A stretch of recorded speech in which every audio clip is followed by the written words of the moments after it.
Let's talk cooling modalities. We'll start off with cold water immersion. This is your ice bath, your cold tubs. Dunk your body in cold water, high impact on the core, skin, and perceptual feeling. And anyone who has dumped into an ice bath knows that firsthand. The best application being emergency treatment for exertional heat stroke. So it is the gold standard, the fastest way to lower core temperature rapidly. During workout really doesn't have much opportunity to be used. It's very inconvenient and practical. Pre-exercise, the pre-cooling, it does have really good ability to create that buffer and lower core temperature. However, if it is extreme and it impairs muscle functioning or the warm-up, there are some trade-offs there. So really, the best case scenario is post-session recovery. That comes with its own caveat that depending on the type of training that was done, that it may hinder some of the recovery and some of the benefits after that. So cold water immersion should be used strategically.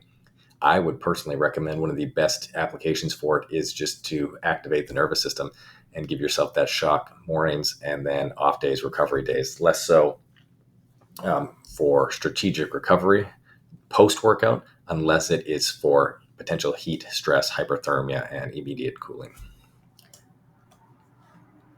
Second are ice towels. These are commonly used. They're accessible. They're pretty easy to work with. They really are limited in core temperature, so you get great perceptual. You can feel it on the skin. However, unless it's used appropriately to the proper mechanisms, the portals and the glabrous skin in the hands and the feet or the upper face, there really is little effect that it can do, and it doesn't have a lot of capacity to take on heat. So ice towels, commonly used. They do provide some value, but it's mostly just perceptual and very little effect on core temperature. Best applications would be quick cooling breaks. Athletes that are struggling RPE in game when you want to feel and perform your best. There are definitely applications for this, and it is much better than having no tools or having nothing on hand, but just be aware of the limitations of ice towels. Third, cooling vest and garments. So you could have ice or gel-filled vests that are worn. These are pretty common. They're a little bit impractical in some cases, especially during activity, so potentially better for pre or post activity. Depending on the amount of heat capacity, the size, and how the duration they're worn, they can have moderate effects on core temperature. So there is definitely research showing that it's positive. Some degree with skin, definitely high degree of perceptual. This is something where if it makes sense as far as applicability or accessibility comes into play, then that is something that could be considered. Again, that's going to have to work into whatever the sport or training protocol is.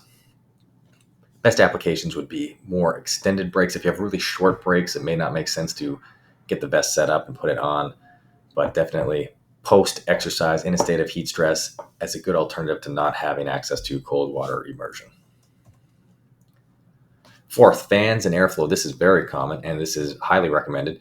It really does have low impact on core temperature unless you're in a very, very optimal environment for evaporative heat transfer with a lot of sweat, dry air, as well as optimal convective heat transfer. But it does have good perceptual benefits. It certainly increases heat transfer. And if heat stress is a risk, if there is a factor on hot environments, optimizing for airflow is a must do. So there's no doubt that having adequate and sufficient airflow and using fans is far better than the alternative of not having that. However, direct impact on core temperature can be minimal. That's going to largely depend on the environmental conditions.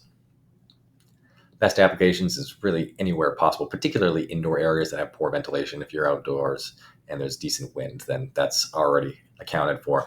But certainly indoor places with not a lot of airflow, as best as possible, you want to keep that air circulating. Mist and spray cooling, this is another thing that can help.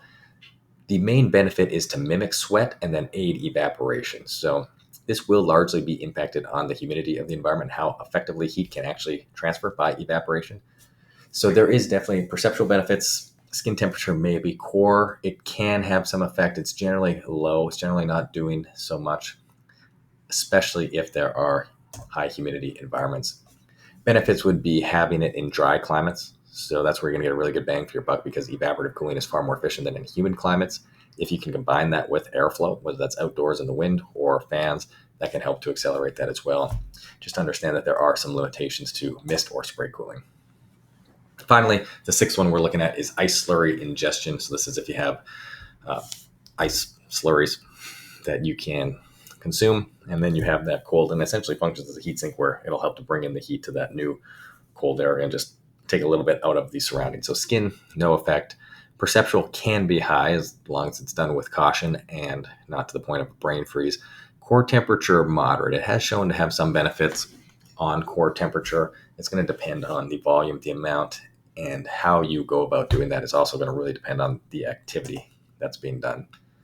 A good application that's pre-cooling. This is a really good one for pre-cooling because you can get ahead on that buffer and have that cold heat sink inside prior to starting.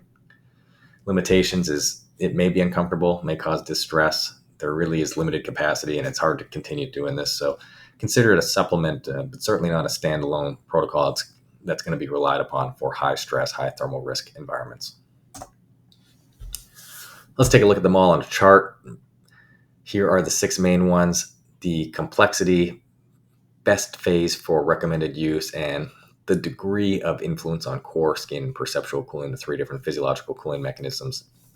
These are really good to just review and have available for plug and play based on your specific scenarios.